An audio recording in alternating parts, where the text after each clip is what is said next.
குமரிமுனையிலிருந்து விழுப்புரம் வரை, உதகமண்டலத்திலிருந்து சென்னை வரை எல்லா இடத்திலும் நாம் கேட்கக்கூடிய ஒரே ஒரு குரல், திராவிட முன்னேற்ற கழகத்தினுடைய ஆட்சி ஆண்டது போதும் மக்கள் மாண்டது போதும்.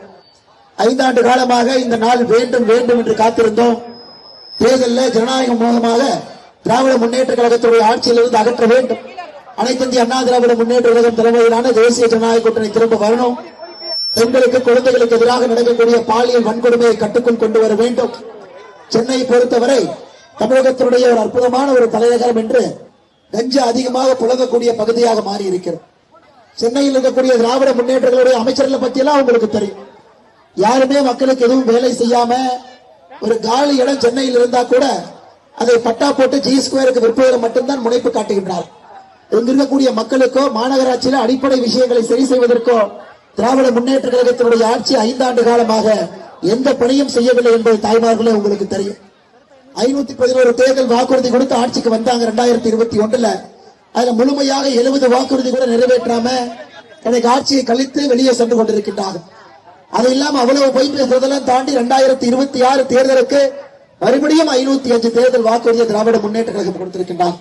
அருமை சொந்தங்களே, நம்முடைய வில்லிவாக்கத்தினுடைய வெற்றி வேட்பாளர் உங்களுடைய அன்பையெல்லாம் பெற்றுக்கக்கூடிய அனைத்து இந்திய அண்ணா திராவிட முன்னேற்ற கழகத்தினுடைய இரட்டை இலை சின்னத்தில் இருக்கக்கூடிய அன்பு சகோதரர் விஜயகுமார் அவர்கள் இதற்கு முன்பு 2014 19 வரை இதே பகுதியினுடைய மக்களவை உறுப்பினராக இருந்த ஒரு மனிதர்.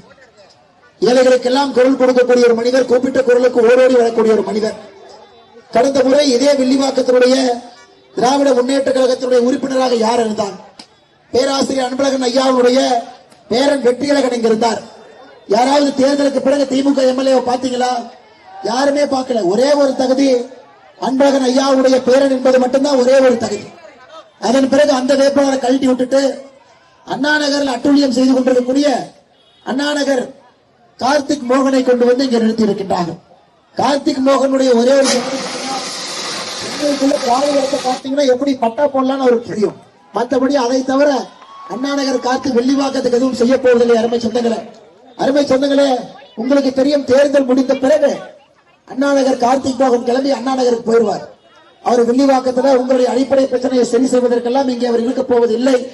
தொடர்ந்து உங்களோடு இருக்க போகின்ற ஒரே ஒரு மனிதர் அண்ணன் எஸ்.ஆர். விஜயகுமார் அவர்கள் என்பதை நீங்கள் மறந்துவிடக் கூடாது. அவர்களுக்காக நம்முடைய பொன்னான வாக்குகள் எல்லாம் சிந்தாம சிதறாம ரெட்டலைக்கு கொண்டு வரும். அடுத்து தமிழக வெற்றி கழகம் சார்பாக யார் நிற்கிறான்னு உங்களுக்கு தெரியும். காலையிலிருந்து இரவு வரை பொய்யை பேசுவது மட்டுமே தன்னுடைய முழுநேர வேலையாக தமிழக வெற்றி கழகத்துடைய வேட்பாளர் இருக்கின்றார்கள். அவரையும் நீங்க நிராகரிக்கும். அருமை சொந்தங்களே, நமக்கு மக்களுக்கு பணி செய்யக்கூடியவர். பாதாள சாக்கடையில் ஆரம்பித்து மழைநீர் வடிகாலுக்கு 5000 கோடி ரூபாய் மத்திய அரசு கொடுத்தும் கூட கடந்த ஆண்டு மழை வராதனால திமுக மானம் சந்திக்க போகாம அப்படியே இருக்கு. அடுத்த மழைக்கு சென்னை தாங்காது என்பது உங்களுக்கு தெரியும். கருணாநிதி ஐயாவுடைய காலத்துல கூவத்தை சுத்தப்படுத்துகின்றனர் என்று சொல்லி 1000 கோடி ரூபாய் ஊழல். இன்னைக்கு ஸ்டாலின் ஐயா கூவத்தை சுத்தப்படுத்த முடியாது என்று அடையாரை சுத்தப்படுத்துவதற்கு மட்டுமே 1500 கோடி ரூபாய் செலவு செய்திருக்கின்றார். ஐயா நீங்க சொல்லுங்க, திமுக ஆட்சி வந்ததற்கு முன்னாடி அடையாரை பாத்தீங்க, இன்னைக்கு அடையாரை பாத்தீங்க, சுத்தமான மாதிரி இருக்கா? 1500 கோடி ரூபாய் சுத்தப்படுத்துவதற்காக செலவு செய்திருக்கின்றார். அதனால அருமை சொந்தங்களே, வில்லிவாக்கத்தினுடைய உங்களுக்கு தெரியும் வெற்றி வேட்பாளர் மட்டுமல்ல, உங்களுக்காக எப்பொழுதும் பணி செய்யக்கூடியவர், உங்களோடு எப்பவும் களத்தில் இருக்கக்கூடிய அருமை சகோதரர் எஸ்.ஆர். விஜயகுமார் அவர்களுக்கு நீங்கள் வெற்றி வெற்றி வெற்றி இரட்டை இலை சின்னத்தில் அளிக்க வேண்டும் என்று சொல்லி இன்னைக்கு அனைத்து இந்திய அண்ணா திராவிட முன்னேற்ற கழகத்தினுடைய இளம் வேட்பாளர் 36 வயதில் களத்தில் இருக்கின்றார். மக்களுடைய அன்பையெல்லாம் பெற்றிருக்கின்றார். இளைய குரலாக இருக்கக்கூடிய எக்மோருடைய வெற்றி வேட்பாளர் அருமை சகோதரர் அபிஷேக் ரங்கசாமி அவர் நின்று கொண்டிருக்கின்றார்கள். அருமை சொந்தங்கள், எக்மோர்ல உங்களுக்கு தெரியும், மாற்றுமொழி பேசக்கூடிய மக்கள் மிக அதிகமாக எக்மோரில் இருக்கிறாங்க. 1,35,000 வாக்காளர்கள். தமிழகத்தில் 2வது குறைவான வாக்காளர்கள் இருக்கக்கூடிய எக்மோர் சட்டமன்ற தொகுதி. அதிலும் கூட உங்களுடைய அன்பையெல்லாம் அருமை சகோதரர் அபிஷேக் ரங்கசாமி அவர்களுக்கு இரட்டை இலை சின்னத்தில் நீங்கள் அளிக்க வேண்டும் என்று அன்போடு கேட்டுக்கொண்டு, அருமை சொந்தங்களே, மே 4க்கு பிறகு தமிழகத்தினுடைய முதலமைச்சராக அருமையன் எடப்பாடி பழனிசாமி அவர்கள் பொறுப்பேற்றிருக்கின்றார். அந்த எடப்பாடி அவர்கள் தமிழகத்தினுடைய முதலமைச்சராக வரும்பொழுது மத்தியில் ஆட்சியில் மோடி ஐயா இருக்கிறான். ஐயா, சென்னைக்கு நாம கொடுக்காத பணமே இல்லை. இந்தியால ஒரு நகரத்திற்கு அதிகப்படியாக பணம் கொடுத்திருக்கின்றோம் என்றால் நம்முடைய சென்னை மாநகரத்திற்கு மோடி ஐயா கொடுத்திருக்கிறார். சென்னை விமான நிலையத்துக்கு 3727 கோடி, பெங்களூரு சென்னை அதிவிரைவு சாலை 17,000 கோடி, சென்னை துறைமுகம் மதுரை வாயில் உயர்மட்ட விரைவுச்சாலை 5800 கோடி, மகாபலிபுரம் முதல் புதுச்சேரி வரை 4 வழிச்சாலை 2100 கோடி, 2ஆம் கட்ட சென்னை மெட்ரோ திட்டம் 41,000 கோடி, சென்னை கடற்கரை சென்னை எழும்பூர் இடையே 4வது ரயில் பாதை 222 கோடி.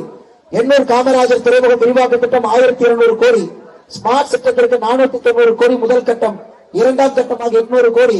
அமிர்த் திட்டத்துக்கு 3864 கோடி. ஐயா சொல்லிக்கிட்டே போலாங்க. இந்தியாவில எந்த நகரத்துக்கும், பெங்களூர் உட்பட எந்த நகரத்துக்கும் கூட மத்திய அரசு நேரடியாக 1000 கோடி ரூபாயை நிதி பகிர்வு கொடுக்கவே இல்லைங்க ஐயா. அந்த பணம் எல்லாம் வீதியில் எங்கேயுமே நம்ம பார்க்கலாம். சிங்கார சென்னையாக மாற்றுவேன் என்று 30 ஆண்டு காலமாக அந்த குழுக்கு பொழுகி இன்னைக்கு சென்னையை சிங்கிங் சென்னையாக மாற்றி வைத்திருக்கிறார். நம்முடைய தாய்மார்களுக்கு பெண்களுக்கு பாதுகாப்பு இல்லாத ஒரு மாநகரம் என்றால் இன்னைக்கு சென்னை மாநகரம். குழந்தைகளுக்கு பாதுகாப்பு இல்ல, மகளிருக்கு பாதுகாப்பு இல்ல, தாய்மார்களுக்கு பாதுகாப்பு இல்ல, முதியோர்களுக்கு பாதுகாப்பு இல்லை. 5 ஆண்டு காலம் திராவிட முன்னேற்ற கழகத்தினுடைய ஆட்சியில படுகொலைகள் மட்டுமே தமிழகத்தில் 8008 படுகொலைகள். 5 ஆண்டு காலம் திராவிட முன்னேற்ற கழகத்தினுடைய ஆட்சியில கற்பழிப்பு வழக்குகள் மட்டுமே 2080. 18 வயசு கீழே இருக்கக்கூடிய குழந்தைகள் போக்சோ சட்டம் 39,900. அருமை சொந்தங்களை எல்லாம் ஒரு இடமே யோசிச்சு பாருங்க. சட்டமன்ற புரட்சி தலைவர் அம்மா செல்வி ஜெயலலிதா அவர்கள் இருக்கும்போது எப்படி கண்ணாக சட்டம் ஒழுங்கு இருந்தது என்பதையும் நினைவு கொண்டு பாருங்க. இந்த முறை சட்டம் ஒழுங்கு கையில் வைத்திருக்க கூடாது. திராவிட முன்னேற்ற கழகத்தை நீங்கள் ஆட்சி கட்டிலிருந்து அகற்ற வேண்டும் என்று சொல்லி, அதே நேரத்தில் தாய்மார்களே, பாராளுமன்றத்தில் உங்களுக்கு குரல் கொடுக்க வேண்டும், உங்களுடைய குரல் கேட்க வேண்டும் என்பதற்காக அரசியலமைப்பு சட்டம் 131வது திருத்த சட்டத்தை கொண்டு வந்து உங்களுக்கு 33% இடஒதுக்கீடு பாராளுமன்றத்திலே சட்டமன்றத்திலே கொடுக்க வேண்டும் என்று மோடி அவர்கள் விரும்பியும் கூட அந்த மசோதாவை பாராளுமன்றத்தில் திராவிட முன்னேற்ற கழகமும் காங்கிரசும் தோற்கடித்திருக்கின்றார்கள் என்பது உங்களுக்கு தெரியும் சகோதர சகோதரிகளை. அவங்களை பொறுத்தவரைக்கும் எம்பினா யாரு வரணும்னா கனிமொழி அக்கா வரணும், குடும்பத்திலிருந்து தமிழச்சி தங்கப்பாண்டியன் வரணும். நம்மை போன்ற சாதாரண பெண்கள் வரக்கூடாது, குடிசையிலிருந்து பெண்கள் வரக்கூடாது, சாதாரண நடுத்தர குடும்பத்திலிருந்து எம்பியா வரக்கூடாது. அவங்க குடும்பத்தில் இருக்கக்கூடிய பெண்கள் வர வேண்டும் என்கின்ற ஒற்றை கருத்துக்காக திராவிட முன்னேற்ற கழகமும் காங்கிரசும் இந்த மசோதாவை தோற்கடித்திருக்கின்றார். அருமை சொந்தங்களே, நீங்கள் வாக்களிக்க செல்லும் பொழுது ஏப்ரல் 23ஆம் தேதி இந்த மனசில் நல்லா வச்சுக்கங்க, மறந்து விடாதீர்கள். உங்களுடைய வாக்கு என்பது மாற்றத்திற்கான வாக்கு மட்டுமல்ல. உங்களுடைய குரல் சட்டமன்றத்தில் பாராளுமன்றத்தில் கேட்கக்கூடாது என்று நினைத்த திராவிட முன்னேற்ற கழகத்துக்கு எதிராக உங்களுடைய வாக்குகள் இருக்க வேண்டும் என்று அன்போடு இந்த நேரத்தில் கேட்டுக்கொள்கிறேன். அருமை சொந்தங்களே, திமுக காரங்க எப்படி தைரியமா உங்களிடம் வாக்கு கேட்க வருகின்றார்கள் என்று எனக்கு தெரியவில்லை. சொன்ன தேர்தல் வாக்குறுதி கேஸ் சிலிண்டருக்கு 100 ரூபாய் மானியம் இல்ல, டீசலுக்கு 4 ரூபாய் கொடுப்ப இல்ல, குழந்தைகளுக்கு பள்ளிக்கு செல்வோருக்கு டேப்லெட் கொடுப்ப இல்ல, தாலிக்கு தக்க திட்டத்தை நிறுத்தி இருக்கின்றார்கள். உதயநிதி ஸ்டாலின் தேர்தலுக்கு முன்பு நகையை கொண்டு அடமான வைங்க மகளிர்ல 46 லட்சம் பேர் நகையை கொண்டு அடமானம் வச்சீங்க. 13 லட்சம் பேர் தான் வெளியே வந்திருக்கிறாங்க. இன்னும் 35 லட்சம் பேருடைய நகை அடமானத்தோட இருக்கு. நீட் தேர்வை ஒழிப்போம், எத்தனை விஷயத்தை சொல்லிக்கிட்டே போறாங்க ஐயா. இத்தனையும் தேர்தல் வாக்குறுதியாக கொடுத்து எதையுமே நிறைவேற்றாம 5 ஆண்டு காலத்தை கடந்து விட்டு இன்று மறுபடியும் உங்கள் முன்னிருக்கிறார்கள். அருமை சொந்தங்களே, தமிழ்நாடு முழுவதும் பிரச்சாரம் செய்வது யார்? முதலமைச்சர் ஐயா மு.க. ஸ்டாலின், அவருடைய சகோதரி கனிமொழி, மகன் உதயநிதி, 3 பேர் தான் தமிழ்நாடு ஃபுல்லா போய் மைக் எடுத்து பிரச்சாரம் பண்றான். ஆனா வில்லிவாக்கத்துக்கு மட்டும் விதிவிலக்காக சூப்பர் சிஎமாக இருக்கக்கூடிய மருமகன் சபரீசன் வில்லிவாக்கத்துக்குள்ள வந்திருக்கிறார். வில்லிவாக்கத்தில் அவர் போய் பிரச்சாரம் பண்றார். ஐயா, இதிலிருந்தே புரிந்து கொள்ள வேண்டும். அண்ணா நகர் கார்த்திகை பொறுத்தவரை ஒரு தொகுதி வேணும். தொகுதிக்காக வில்லிவாக்கத்துக்கு வந்திருக்கார். கூட இத்தனை காலமாக கூட்டுக்கொள்ளை அடித்தாங்க. ஆடிட்டரோட சேர்ந்து அண்ணா நகர் கார்த்திக்கு, ஆடிட்டர், மருமகன் இவரெல்லாம் சேர்ந்துதான் 5 ஆண்டு காலமாக கூட்டுக்கொள்ளை அடித்தார். இன்னைக்கு மருமகனையும் கூட்டிட்டு வந்திருக்கிறாங்க.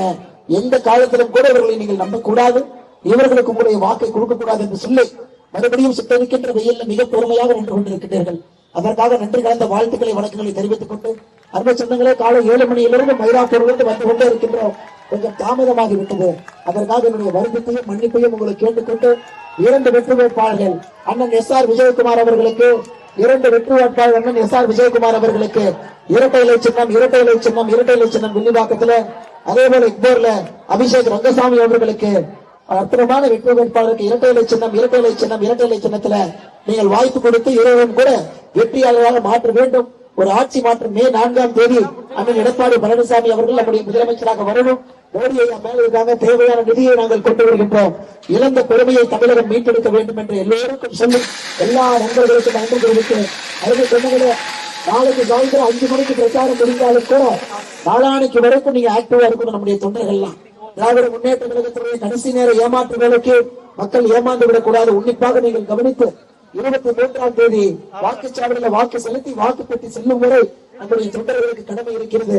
எல்லோரும் மிகச் சிறப்பாக பணி செய்ய வேண்டும் என்று சொல்லி நம்முடைய பாரதிய ஜனதா கட்சியுடைய அருமை தொண்டர்களே, என்னுடைய ஊனோடு நரம்போடு இதயத்தோடு கலந்திருக்கக்கூடிய அருமை சொந்தங்களை நாம் தெரிந்து கொள்ள வேண்டும்.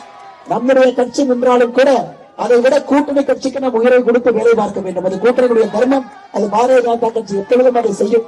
அருமை சொந்தங்களே, நம்மளுடைய ஒரு வாக்கம் கூட சிந்தாம செதறாம வெள்ளி வாக்கத்துல அதை சரியான முறையில கொண்டு வந்து கட்டளைக்கு நீங்க சேர்த்திடணும். அண்ணன் எஸ்.ஆர். விஜயகுமார் அவர்களுக்கு இந்த வாய்ப்பை கொடுக்கணும். ஒரு எளிய மனிதரை கொடுக்கணும். பாராளுமன்ற உறுப்பினராக எவ்வளவு சிறப்பாக பணியாற்றான்னு உங்களுக்கு தெரியும். அதை மறந்து விடாதீர்கள்.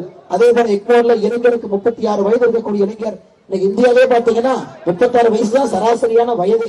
அந்த வயது ஒருத்தர் சரியான நம்முடைய குரலாக வந்திருக்கின்றார்.